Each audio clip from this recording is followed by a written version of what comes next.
Turn your Bibles to Luke chapter 18, if you would with me this morning. We'll be looking at verses 9 through 14. Pastor Bruce read that for us earlier, so I'm not going to read it at this time. We'll read each verse, though, before we cover it. While you're turning there, I wanted to thank the elders for the great privilege to be able to proclaim his word today.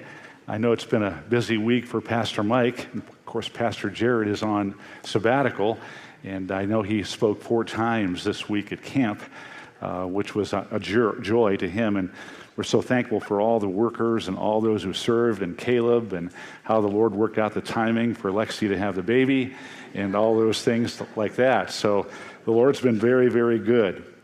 We're going to talk about a parable today. And the first question I ask is, what is a parable?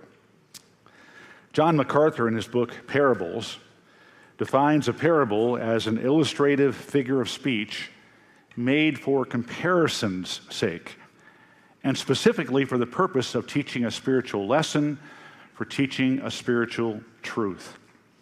Further, he says, a parable is an ingeniously simple word picture, illuminating a profound spiritual lesson.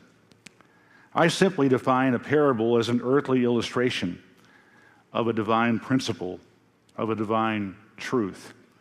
And there are roughly 40 of them in Matthew, Mark, and Luke, the synoptic gospels, depending on the method of counting or defining them.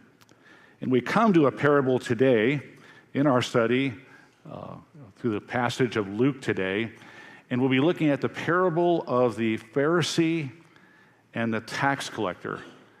It's very enlightening, and I trust the Lord will use it in all of our hearts.